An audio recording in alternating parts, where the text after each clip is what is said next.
And welcome back to another video on the FPL Yellow Army channel, and today we're doing our deadline stream for Game Week 27 ahead of the double game week in 28, the blank game week in 29, the double in 34 and the double in 37. There's a lot to unpick. We'll talk about chip strategies, captaincy for Game Week 27, transfers and much more. So make sure, if you do like the channel and the content, smash that like button. It really does help me out and it's much appreciated, the support on the channel. Also, make sure you listen to the latest Form is Temporary podcast. It was a great one with Alistair Bruce Ball from Fantasy 606, the BBC football commentator. He does a bit of golf as well. Fabulous pod. Really enjoyed that one. So go give that a listen and that will hopefully help you with any last minute Game Week 27 dilemmas. But let's get into it then. Let's look back at how we got on in blank Game Week 26. So I didn't make a transfer in Game Week 26 because I didn't want to bench any of my attackers for a potential Diogo Jota or Pedro Porro replacement, because I just felt that they all had really good fixtures this week and I'd be punished by benching any of them. So I rolled the transfer going into 26 so that I had 2 free transfers for Game Week 27, which I think is quite different to a lot of people. I think many people made those Jota replacements in 26, and the likes of Douglas Luiz, Leon Bailey, Sarabia, Kudus, Bowen all did well. So it was kind of a shame to see not get any of those points. But as I said, it would be hard to see who would I have benched in that scenario, because even as Dominic Solanke at home to Man City, I didn't feel was worth benching because of his potential of always returning, being on penalties and being the talisman. So I think I'm pretty happy. I've got 2 free transfers this week, but it will be a bit more awkward for me because a lot of people rolling into 28 if they're rolling this week in 27, so therefore they'll have 2 frees ahead of that blank in 29 and ahead of the double for Bournemouth and Luton in 28, so they can attack that double. If they want a free hit in 29, they can go for Bournemouth players. If they don't want a free hit in 29, then they can get in players that play in 29 in 28 with those 2 frees. So I'm looking at probably going to have 1 free in 28, which is kind of a shame, but it's worth it for me to kind of attack these next couple of games. So, in goal for Game Week 26, Areola against Brentford. Yep, frustrating yet again. It's just one of those things with Areola. I'm just happy to roll with him because he's got a game in 29. Now, my personal chip strategy, the way I'm set up, of course, as the legends at Planet FPL would say, James and Suj, play it your way. It depends on your team. There's no optimal strategy with chips.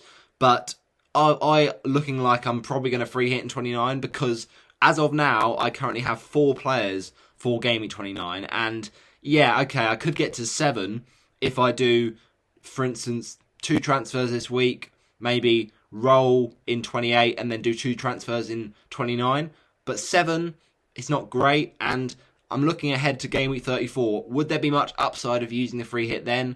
Well, there is a possibility, as James said in his podcast, the latest one on Planet FPL, chipping in, that maybe Game Week 34 is just a normal game week. We just don't know that. And we're not so sure who's going to definitely double the confirmed fixtures for Game Week 34. We won't know that until after 29. So we kind of have to either think, let's hope there's a good game week to free hit in 34, or we free hit in 29 if we're not well set up. And I think with 7 players, you know, those 7 players are not all the 7 I would want. Like, for instance, it probably wouldn't include someone like a Luton attacker or a Forest attacker, or maybe it'd be tricky to get to, for instance, a Maddison or, you know, a Jarrod Bowen. So I think I would want to make transfers these next couple of weeks to prepare for 29, but even then, I don't think I'd have enough for 29. So free hitting, just that makes a lot more sense for me that week, because I also think that if there's more chance of it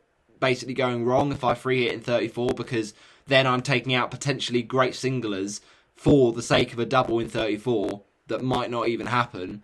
But I prefer to free hit in 29 because I know these players aren't going to play and I'm going to get gains. Now, granted, my 29 free hit is going to be very similar to a lot of people, but at least I know I'll be getting gains from the players that won't have a fixture confirmed. That is confirmed by the FA Cup results that happened this week. So Man City beat Luton, which means they and Brighton will blank in 29. You also had Palace against Newcastle become a blank game week in 29 because Newcastle beat Blackburn in the FA Cup.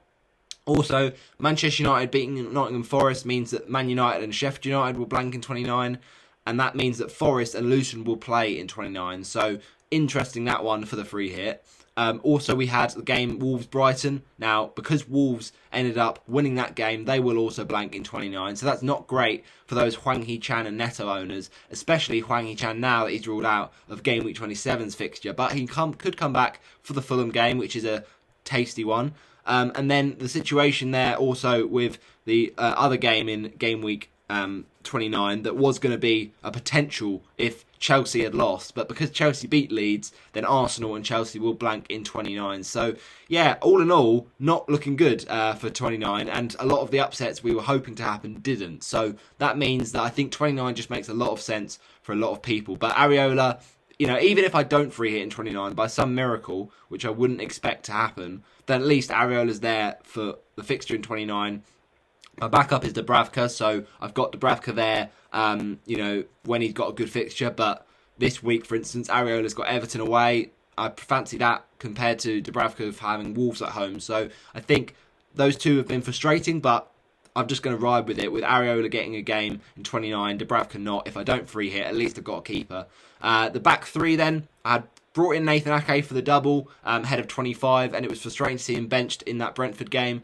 But my faith in him was rewarded with a clean sheet against Bournemouth, and Ake could potentially leave my team soon because Man City do blank now in 29, and they've got the Liverpool fixture in 28. So it's tricky with Man City defenders because I don't really want to own them long term because they've just not kept clean sheets. But at the same time, that was why I went for him, because I felt that he'd get at least a few clean sheets. Only the one is quite disappointing, but at the end of the day, he was a short-term investment anyway. So he's got Man United this week. Do I think Man United could score in that game? Probably will. So I wouldn't be necessarily looking to start Ake this week, and therefore he could be on the chopping block if I want to bring in a defender that, for instance, doubles in 28 or plays in 29 if I don't free hit. But as I said, I'm thinking I probably will free hit.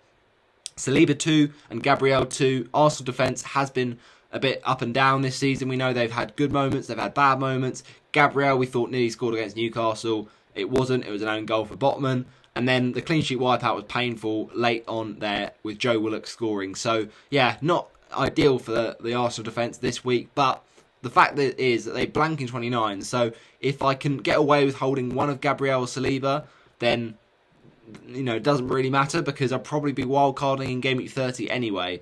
But if you didn't want to wildcard in 30, you want to hold some of these Arsenal players for the long run, then yeah, if you can get through 29 with just one of them, then that's fine. Two of them at the moment is a little bit heavy, especially with them blanking, and Sheffield United, that's going to be nice. Don't sell them ahead of Sheffield United, but after that, the fixtures are a bit up and down. So I would definitely say good defence, but this week it was unlucky against Newcastle. You just had to play them in a blank game week. It's another body in the team.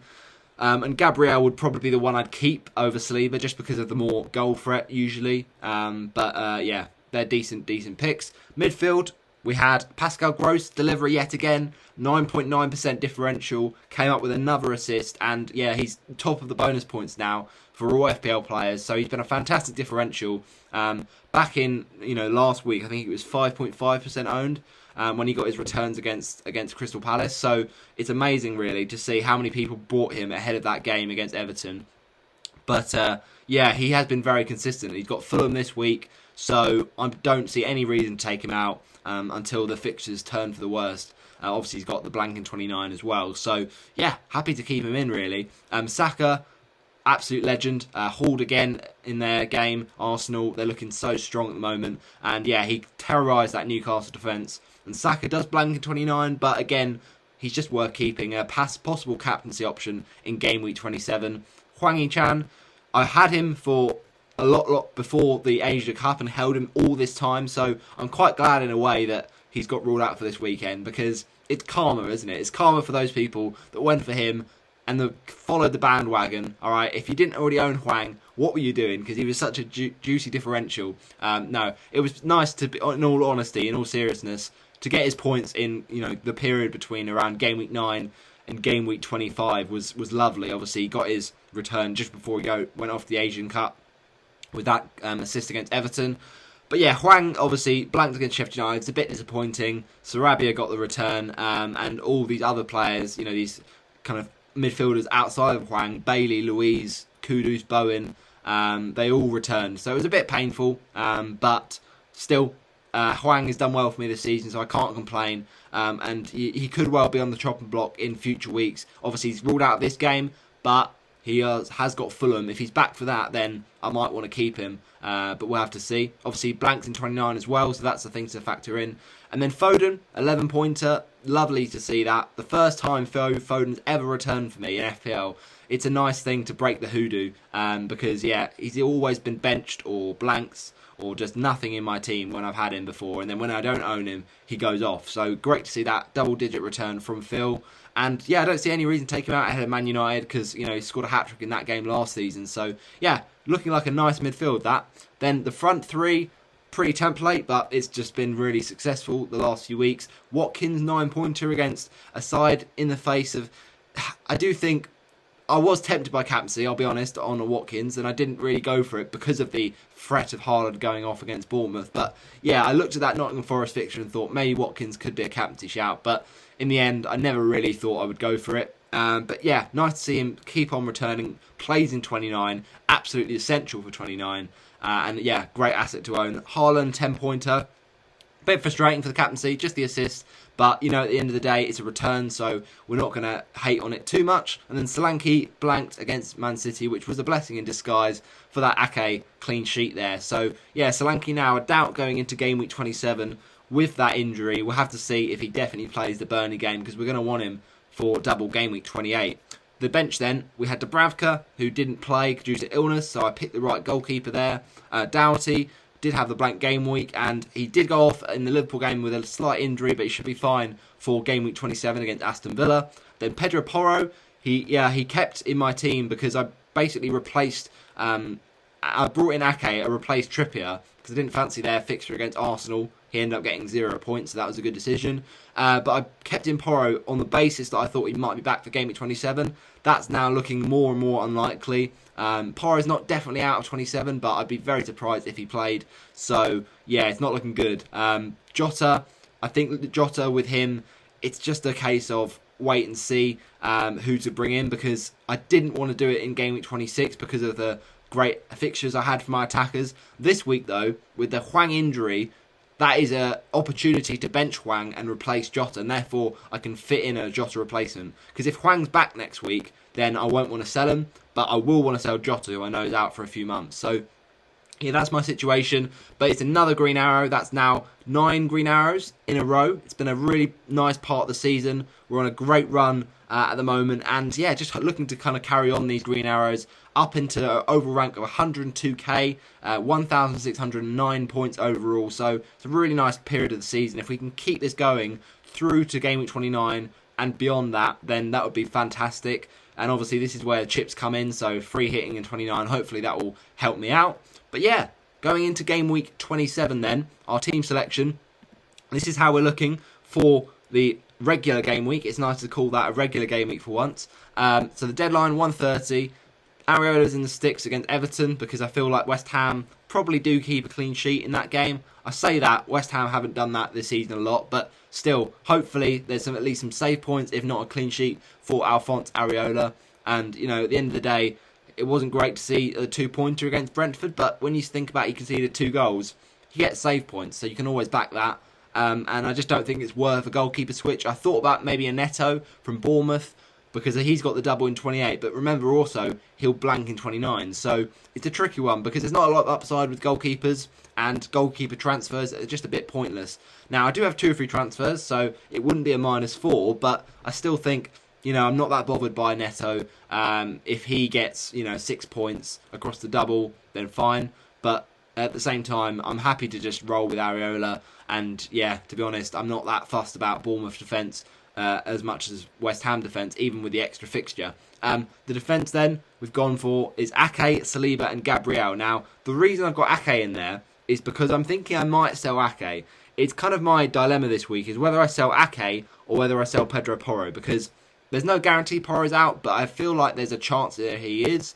And he's got Aston Villa away in Game Week 28, which is not a great fixture anyway. I'll probably be looking to play the likes of Doughty with his double game week as well at the same time, and maybe one of Gabriel Saliba against Brentford. So I look at it and think, yeah, I'm not that fussed about Porro, to be honest. Even though he plays in 29, I'll probably free hit in 29 anyway, and therefore if I want Porro by then, I can just get him back on the free hit.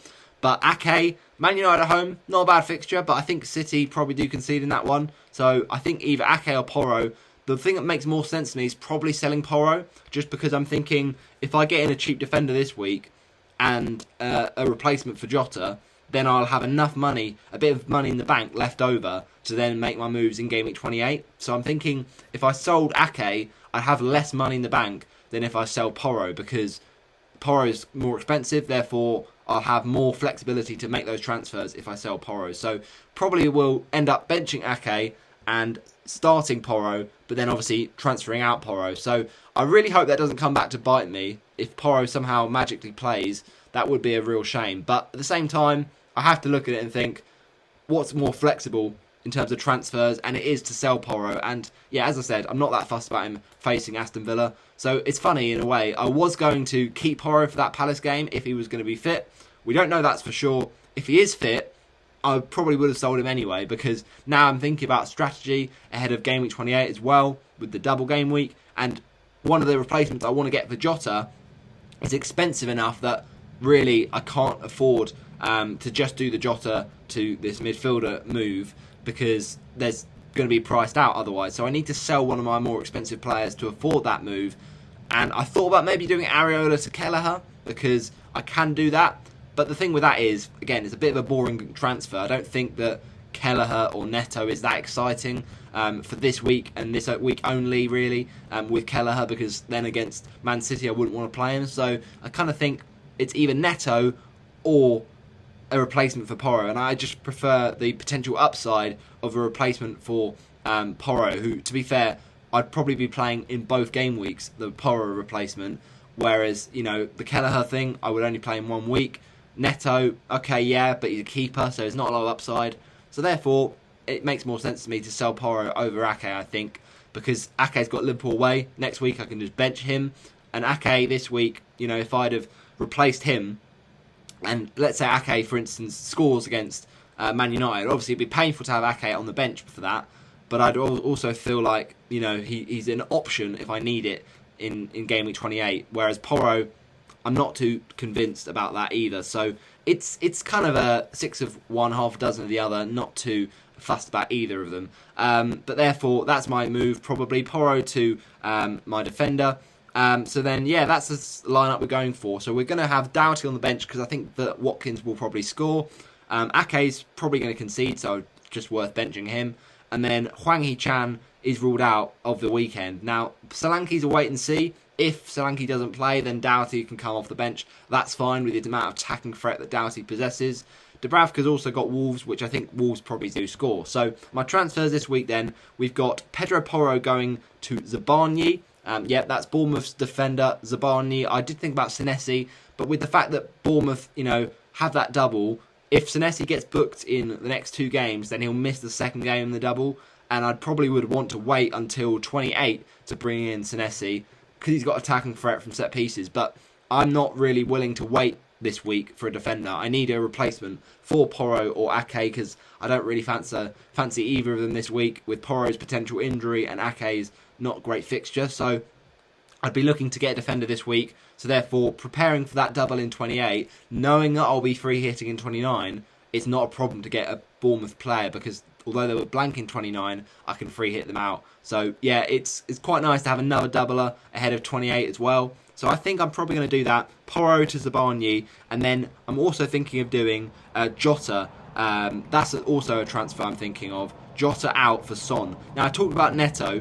This week for me isn't the week to do it, just because I don't have a rush to replace Areola away to Everton. Whereas next week, for instance, with the double for Bournemouth, that's when I might get Neto in. So I could do Jota out and Porro out this week, and then do Dubravka to someone or Areola to someone in Game Week 28. So this is what I'm thinking. Porro to Zabarnyi. The other transfer, because of the fact I want this player, it's a way to afford it with selling Porro, it is Diogo Jota to Son Heung-min. I think he is essential this week. I'd go as far as saying that. Thought about Maddison, but I think without Richarlison there, Maddison might not be as effective. Obviously, we know that Son is going to play through the middle against a side in the face of Palace that defensively I'm not too confident on. I think Palace could score in that game, so hence I'm selling Porro. But I also feel that Son against Palace could be a really good shout. So that's my transfers. Jota to Son and Porro to Zabarnyi. Let's get those transfers locked in, people. Now, obviously, I would have liked more info regarding Porro's availability, because then that would have swayed me towards selling Ake or Porro. But the thing with Postecoglou is he's not concrete enough. He just says that Porro's not trained this week. So therefore, I think selling Porro ahead of a trickier game. I think Aston Villa away, I say trickier. To be fair, I wouldn't be starting Porro in 28 anyway. So if I'm not starting Porro in 28, what's the point of him? Because I'll probably be wanting to start one of Gabriel Saliba. They've got home games. And then you're going to want Doughty. And then the potential, whoever I bring in this week, who has the double in 28, i.e. a Bournemouth defender. So therefore, Ake has no use in 28, but neither does Porro. However, who do I prefer for this week? Well, I prefer selling Ake, because Man United at home is harder than Palace at home. But the thing you've got to factor in is, who would you be more comfortable with benching in 28? Ake away to Liverpool or Porro away to Villa? Definitely Ake away to Liverpool. So therefore, if I just clean my hands of Porro, then it's less of a headache. And therefore, in comes Zabarnyi for Bournemouth. And then the other transfer there you can see is going to be Mr. Son Heung-min, because I can't quite justify Ake. If I do those transfers, I'll basically have, going into 28, like basically nothing in the bank. I'll have exactly 0.3 to move from Areola to Neto, but then, or sorry, not Areola to Neto, Areola to Kaminsky, for instance, 0.3. But then, if any price changes happen ahead of 28, then that will price me out of that move. And so, I do want to go in for another doubler in 28, so therefore, it's just worth me going for this one, because it means I can save a bit of money. I've got enough money to go and get, for instance, a Neto in 28, so that's what I'm thinking. So those are my transfers. Son and Zabarnyi in for those two. Let's lock those transfers in, confirm it, get it done, and we shall see you in the next one. Have a good one. Bye-bye, everyone. I'll see you next time.